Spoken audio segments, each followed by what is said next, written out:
Hello students, आज के इस वीडियो लेक्चर में हम बचे हुए दो कोलिगेटिव प्रॉपर्टी के बारे में बात करेंगे। इससे पहले हमने सबसे पहले कोलिगेटिव प्रॉपर्टी स्टार्ट करी थी, तो हमने पढ़ा था कि चार हमारी कोलिगेटिव प्रॉपर्टी होती है, जिसमें सबसे पहले आता है relative lowering in vapour pressure.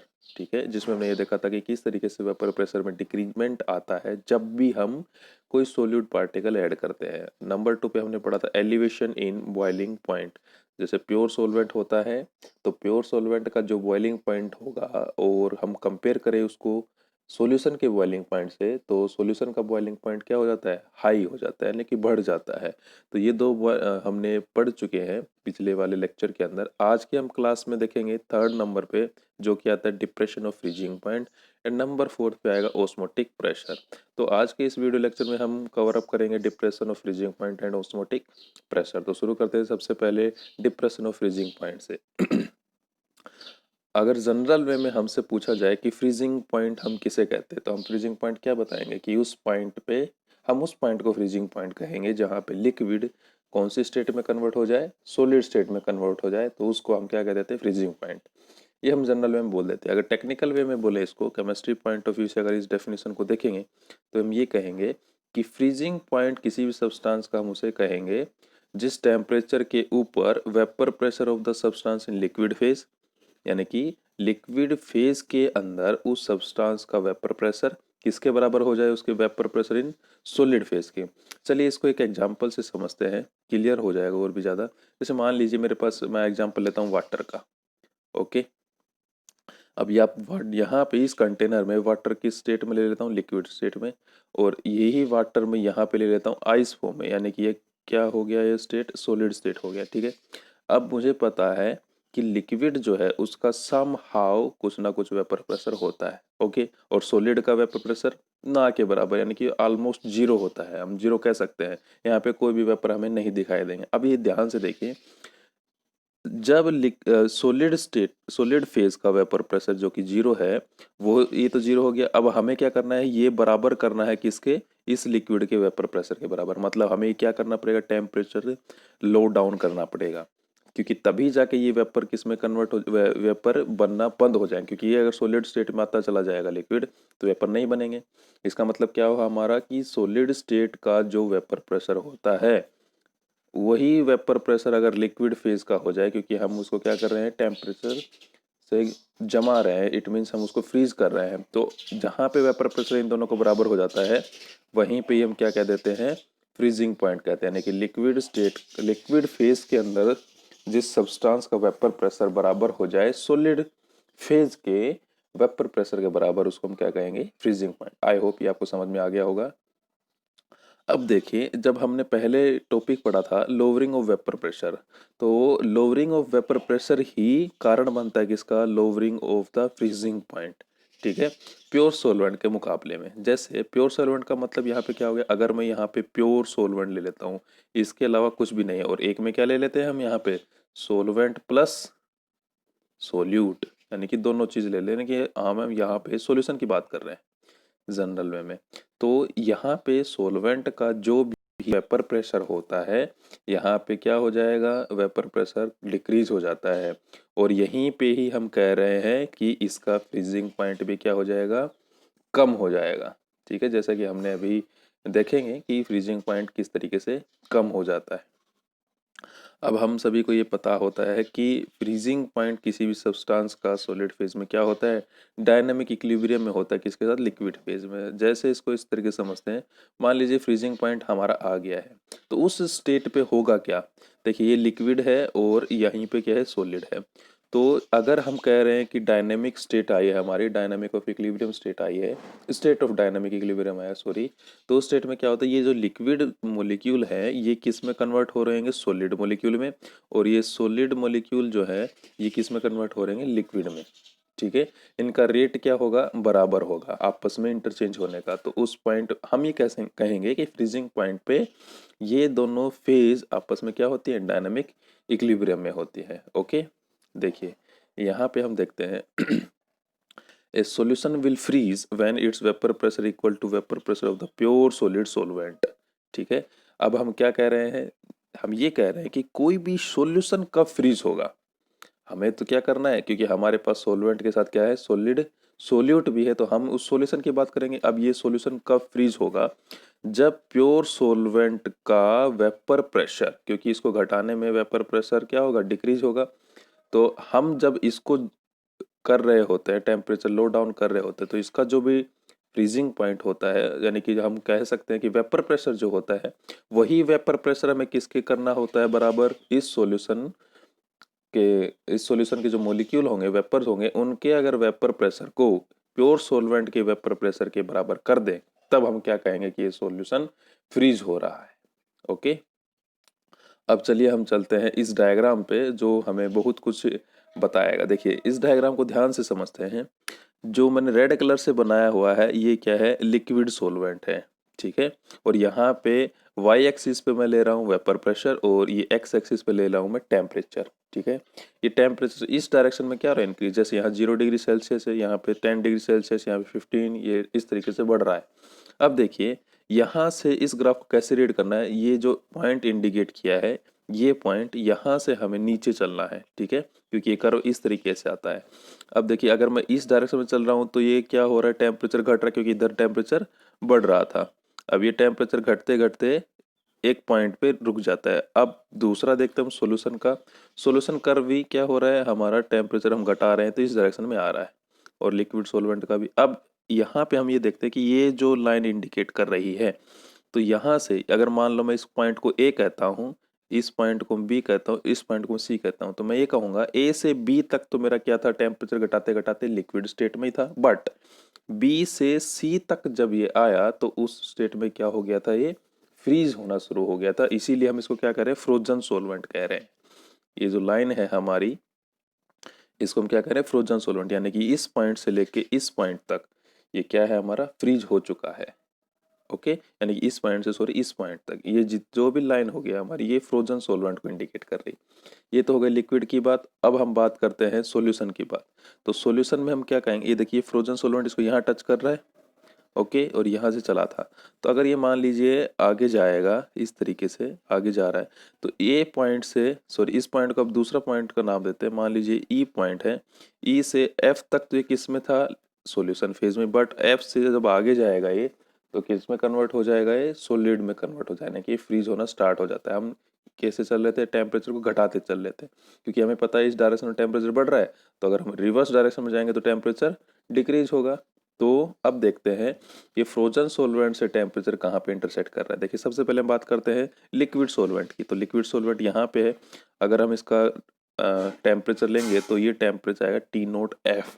अब ये नोट किसको इंडिकेट कर रहा है, हमारा प्योर सोलवेंट को इंडिकेट कर रहा है। तो देखिए इसका टेम्परेचर यहाँ आया है, और सॉल्यूशन का जो फ्रीजिंग टेम्परेचर वो कहाँ पे आया है, इस डायरेक्शन में। मतलब सॉल्यूशन का टेम्परेचर क्या है, कम है प्योर सोलवेंट के टेम्परेचर के मुकाबले में, ठीक है। अब यहाँ पे हम क्या कहेंगे कि प्योर सोलवेंट का जो टेम्परेचर है फ्रीज होने का, उसको हम क्या कह रहे हैं, टी नोट एफ, और ये टेम्परेचर ज़्यादा है किससे, सॉल्यूशन के फ्रीज होने के टेम्परेचर से, जिसको हम किससे इंडिकेट कर रहे हैं, टी एफ से इंडिकेट, एफ फॉर फ्रीजिंग।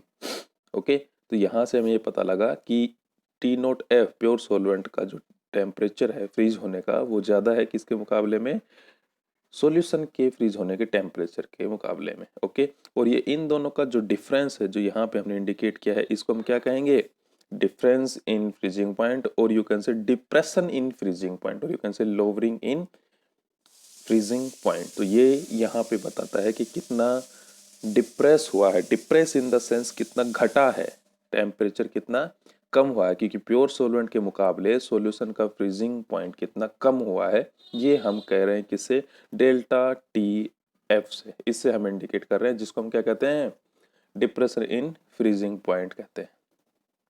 ठीक है, ये हमने इंडिकेशन दे दिए हैं। अब हम कह सकते हैं यहाँ से the difference between the freezing point of pure solvent and solution is known as depression in freezing point, जिसको हम टी नोट एफ से इंडिकेट कर रहे हैं। अब किसी भी डाइल्यूट सॉल्यूशन की हम बात करते हैं, क्योंकि ये ज़्यादातर डाइल्यूट सॉल्यूशन में ही एक्सपेरिमेंटली रिजल्ट्स निकल के आते हैं। तो डाइल्यूट सॉल्यूशन की हम बात करेंगे तो वहाँ पे हमारा the depression in freezing point किसके डायरेक्टली प्रोपोर्शनल होता है, मोललिटी के डायरेक्टली प्रोपोर्शनल होता है।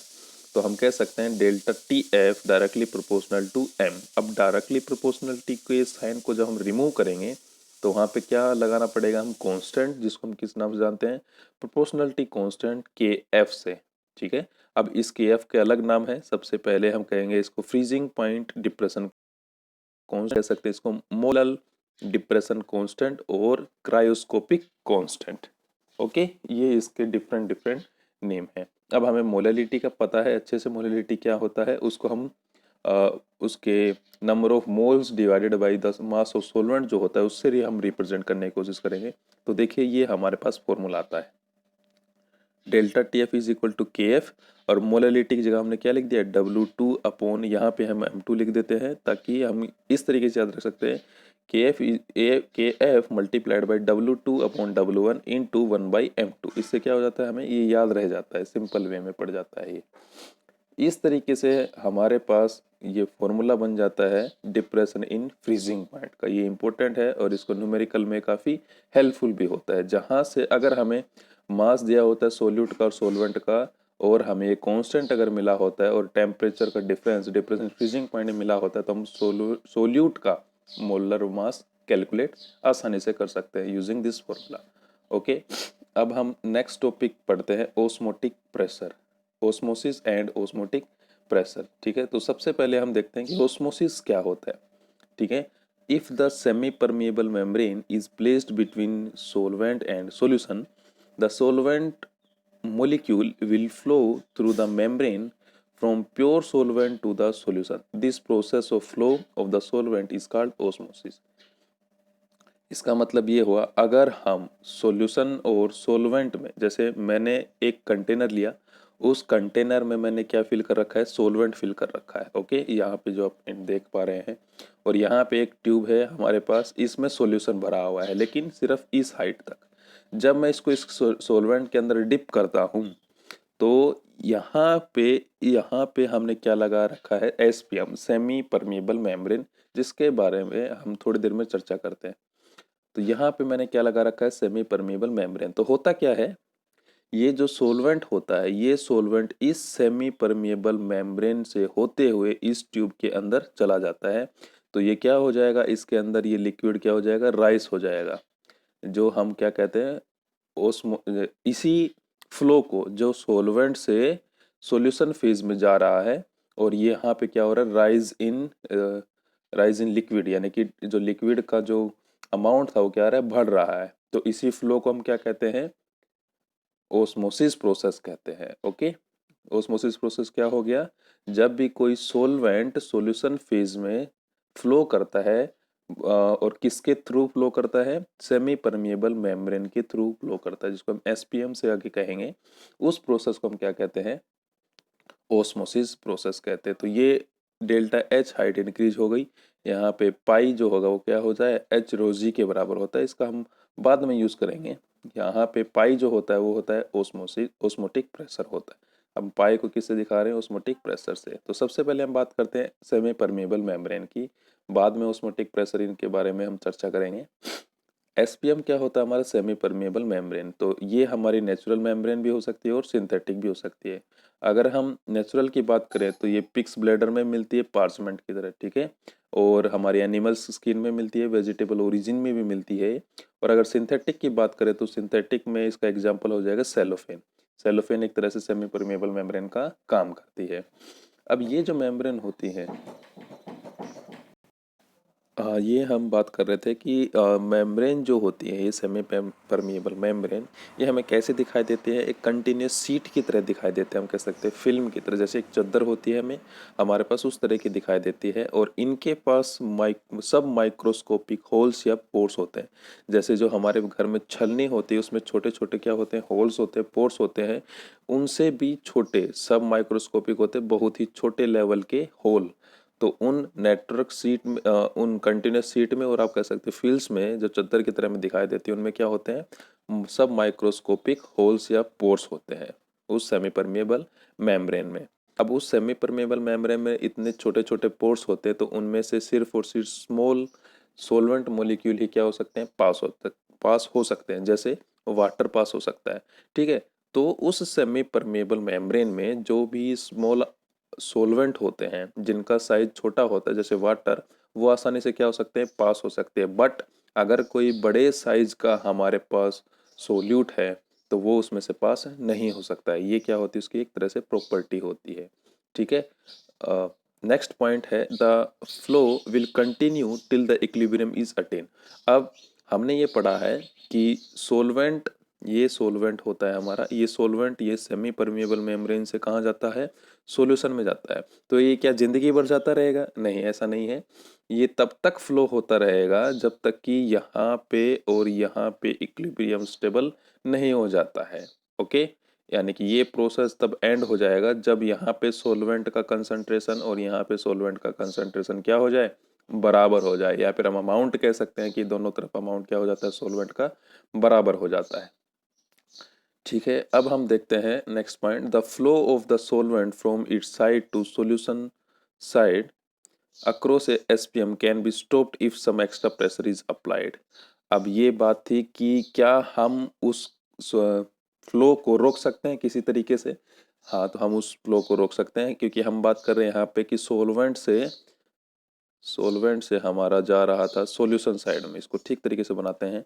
अगर मैं लिखता हूँ सोलवेंट, यहाँ पे मेरा एसपीएम है और यहाँ पे क्या है, मेरा सॉल्यूशन है। ठीक है, तो ये फ्लो हो रहा है इस डायरेक्शन में। तो हम ये कह रहे हैं कि क्या इस फ्लो को हम रोक सकते हैं? इस फ्लो को हम रोका जा सकता है बड़ी आसानी से अगर हम यहाँ पे क्या लगा देते हैं, एक्स्ट्रा प्रेशर अगर हम लगा देते हैं तो उससे क्या हो जाएगा, वो फ्लो स्टॉप हो जाएगा। इसके बारे में भी हम थोड़ी देर में चर्चा करते हैं। और जो हमने अभी एक्स्ट्रा प्रेशर लगाया है उसकी हम बात करेंगे। दिस प्रेशर, वो जो एक्स्ट्रा प्रेशर की बात कर रहे हैं वही प्रेशर है यहाँ पे, this pressure that just stop the flow of solvent. तो हम ये कह सकते हैं कि वो प्रेशर जो सिर्फ रोकने के काम आता है, यानी कि क्या रोकने के, उस फ्लो को। और कौन सा फ्लो? सॉल्वेंट से सॉल्यूशन साइड में जो फ्लो हो रहा है उसको रोकने के लिए जो हम प्रेशर यूज करते हैं उसको हम क्या कहते हैं, osmotic pressure of the solution. उसी को हम क्या कहते हैं, osmotic pressure of the solution. I hope आपको ये समझ में आ गया होगा। और यहाँ पे हमारे दिमाग में रखने वाली बात क्या है, the important point to be noted और you can say kept in mind is that solvent molecule allows flow from lower concentration to higher concentration. ये सही बात है क्योंकि लोअर कंसंट्रेशन जो सोलवेंट होता है वो किस डायरेक्शन भले फ्लो करेगा, हायर कंसंट्रेशन की तरफ फ्लो करता है। Okay, osmotic pressure of a solution is the excess pressure that must be applied to a solution to prevent osmosis. अब जो ऑस्मोटिक प्रेशर है वो हमें ये तो पता लग गया कि वो एक्स्ट्रा प्रेशर और एक्सेस प्रेशर है जो हमें लगाना पड़ेगा किस डायरेक्शन में, अप्लाइड टू ए सॉल्यूशन, जो हमें सॉल्यूशन में लगाना पड़ेगा ताकि ओस्मोसिस प्रोसेस मतलब सोलवेंट से सॉल्यूशन साइड जो सोलवेंट का फ्लो होता है उसी को हम ओस्मोसिस कहते हैं। तो अगर हम एक्स्ट्रा प्रेशर लगा देते हैं तो ओस्मोसिस प्रोसेस स्टॉप हो जाएगी। ओके, अब हम देखते हैं कि osmotic pressure has been found to depend on the concentration of the solution. ये हमें पता लगा है कि ऑस्मोटिक प्रेशर जो होता है वो कंसंट्रेशन ऑफ द सॉल्यूशन पे डिपेंड करता है। ओके, अब देखिए यहाँ से हम डायग्राम से समझते हैं इसको। ये हमारे पास डायग्राम है, यहाँ पे हमने ले रखा है सोलवेंट और दूसरे कंटेनर में हमने ले रखा है सॉल्यूशन। अब यहाँ पे क्या है, दोनों साइड क्या है, प्रेशर सेम लगाओ। अभी इस पाई को इग्नोर कर देते हैं हम, तो हम क्या देखते हैं कि दोनों साइड क्या है, प्रेशर सेम लगा हुआ है, यानी कि एटमॉस्फेरिक, यानी कि इस कंटेनर के ऊपर भी एटमॉस्फेरिक प्रेशर लगा हुआ है, इस कंटेनर के ऊपर भी एटमॉस्फेरिक प्रेशर लगा हुआ है। तो इस कंडीशन में क्या होगा, हमें पता है ये एसपीएम जो है इसके थ्रू क्या होगा, ओस्मोसिस होगा। और ओस्मोसिस किसे कहते हैं, ये सोलवेंट मोलिक्यूल इस डायरेक्शन में क्या करेंगे, मूव करेंगे, फ्लो होना शुरू हो जाएगा। ठीक है, तो इस डायरेक्शन में फ्लो होना शुरू हो रहा है, सोलवेंट का सॉल्यूशन साइड फ्लो होना शुरू हो गया। इसी प्रोसेस को क्या कहते हैं, ओस्मोसिस। अब हम ये कह रहे हैं कि अगर हम यहाँ पे सॉल्यूशन साइड एक एक्स्ट्रा प्रेशर लगा दें जिससे क्या हो जाएगा, ये फ्लो रुक जाएगा, उसको हम क्या कहते हैं, ओस्मोटिक प्रेशर कहते हैं, जिसको हम इंडिकेट करेंगे पाई से। तो अगर हम पाई एक्स्ट्रा प्रेशर लगा देते हैं यहाँ पे तो ये प्रोसेस क्या हो जाएगा, स्टॉप हो जाएगा। ओके, आई होप आपको इस डायग्राम से ज़्यादा क्लियर हुआ होगा। अब हम बात करते हैं किसी भी डाइल्यूट सॉल्यूशन के लिए ये देखा गया एक्सपेरिमेंटली, जो ऑस्मोटिक प्रेशर होता है वो किसके डायरेक्टली प्रोपोर्शनल होता है? हमारा मोलरिटी ऑफ द सॉल्यूशन, क्योंकि हमने अभी अभी पढ़ा है कि जो भी हमारा ऑस्मोटिक प्रेशर होता है वो किसके डिपेंडेंट होता है, किस पर डिपेंड होता है? कंसंट्रेशन ऑफ द सॉल्यूशन पे। कंसंट्रेशन ऑफ द सॉल्यूशन का मतलब हो गया हमारा molarity.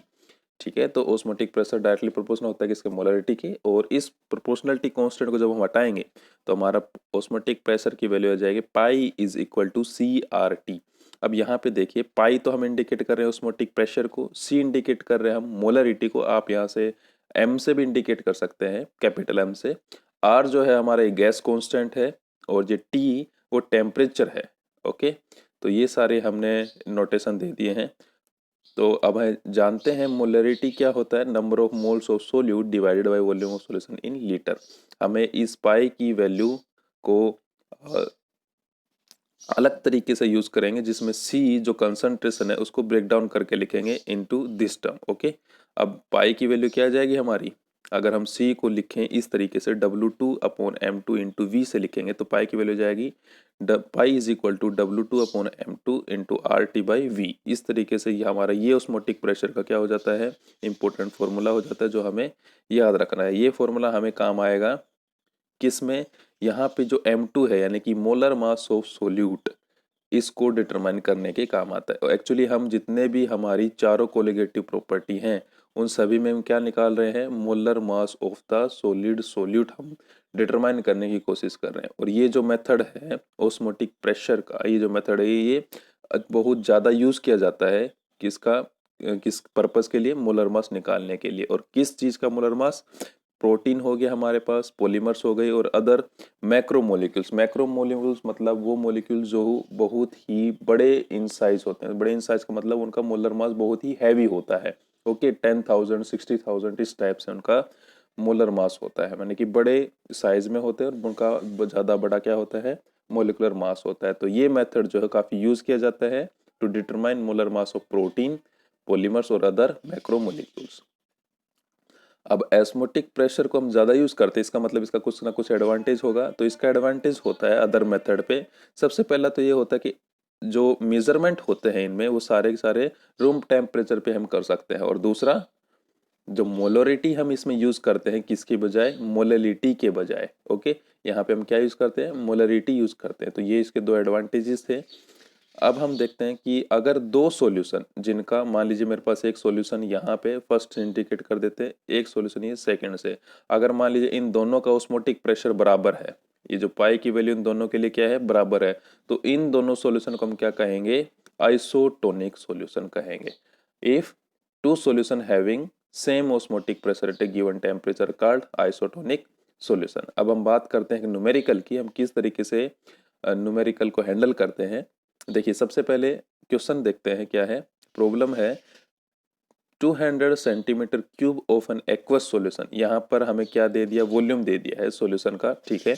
Of A protein contains 1.26 gram of the protein, ठीक है। तो ये जो सॉल्यूशन किसी प्रोटीन का था, उस सॉल्यूशन में के अंदर 1.26 ग्राम में वो प्रोटीन मौजूद है।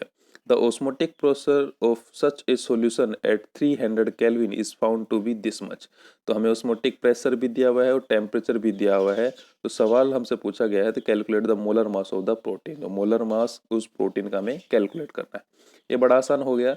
देखिए, हम किस तरीके से प्रोसीड करते हैं। सबसे पहले हमें जो गिवन होता है वो हम मेंशन करते हैं। जैसे कि लिक्विड, जैसे एक्वस सॉल्यूशन का हमें वॉल्यूम दिया हुआ था, तो volume of the solution is 200 centimetre cube. इसको हम 0.2 लीटर भी लिख सकते हैं। ओके, यहाँ पे हम यूनिट कन्वर्ट इजीली कर सकते हैं। तो वॉल्यूम आ गया हमारे पास 0.2 लीटर। टेम्परेचर हमें दिया हुआ है 300 केल्विन, और पाई इट मीन्स ऑस्मोटिक प्रेशर हमें दिया हुआ है 2.57 इंटू 10⁻³ बार। ओके, और हमें अमाउंट भी दिया हुआ है कि कितना हमने प्रोटीन ऐड किया था सॉल्यूशन के अंदर। तो वो हमारा क्या हो जाएगा? W2, amount of solid solute. WT is equal to 1.26 gram. अब हम यूज करेंगे ऑस्मोटिक प्रेशर फॉर्मूला को, pi is equal to W2 upon M2 into R2/V। ये इसको हम जैसे यूज करते हैं तो यहाँ से हमें M2 को हम मल्टीप्लाई कर देंगे इस डायरेक्शन में, यानी कि क्रॉस मल्टीप्लाई करेंगे, और पाई को इस डायरेक्शन में। तो हमारा M2 क्या आ जाएगा? W2 upon pi into RT/V। अब यहाँ पे हम सारी वैल्यू रख देते हैं। जैसे W2 की वैल्यू रखी है हमने 1.26 ग्राम। R की वैल्यू अगर हम बार में करें, देखिए R गैस कांस्टेंट होता है, इसकी डिफरेंट डिफरेंट यूनिट में डिफरेंट डिफरेंट वैल्यू होती है। जैसे यहाँ पे बार में क्या होता है, यहाँ पे 0.831, और अगर हम एटमॉस्फेयर की बात करेंगे तो 8.314। एटीएम में अगर हम बात करेंगे इसी की आर की वैल्यू की, तो क्या होती है 8.314। ये हम आगे डिस्कस कर लेंगे सारी की सारी यूनिट्स के आर की जितनी भी यूनिट हो, आर की जितनी भी यूनिट्स होती हैं उनके बारे में। हाल फिलहाल के लिए हम इस प्रॉब्लम को सोल्व करते हैं। तो हमने आर की वैल्यू मेंशन कर दी है। टेम्परेचर हमारे को दिया हुआ है 300 केल्विन डिवाइडेड बाय पाई। पाई यानी कि ऑस्मोटिक प्रेशर की वैल्यू दी हुई है, और वॉल्यूम भी हमें दिया हुआ है जो कि लीटर में होना चाहिए हमारे पास, क्योंकि हमें तो किस में दिया था, सेंटीमीटर क्यूब में। बाद में हमने यूनिट कन्वर्जन का यूज़ करते हुए उसको लीटर में कन्वर्ट किया है। जब भी हम प्रॉब्लम सोल्व करते हैं तो सबसे पहले हमें यूनिट्स का ध्यान रखना चाहिए, यानी कि यूनिट्स का ध्यान रखने का सेंस है यूनिट्स को कैंसिल करते हुए चलना चाहिए। देखिए सबसे पहले ये लीटर से लीटर गया, बार से बार कैंसिल आउट हो रहा है, ये केल्विन इनवर्स, ये केल्विन, सिर्फ और सिर्फ क्या बचा है, ग्राम, और ये मोल इनवर्स यानी कि ग्राम पर मोल बचा हुआ है। जैसे इसको सोल्व करेंगे हमारे पास मोलर मास आ जाएगा 61,022 61,022 ग्राम पर मोल। ये मोलर मास आ गया। देखिए यहाँ पे मोलर मास कितना ज़्यादा है, इट मीन्स प्रोटीन का मोलर मास निकालने में काफ़ी हेल्पफुल होता है ये मेथड। आज के लिए इतना ही। नेक्स्ट टॉपिक में हम कवर करेंगे रिवर्स ऑस्मोसिस और इवेंट ऑफ फैक्टर किस तरीके से इंट्रोड्यूस होता है वहाँ। Thank you.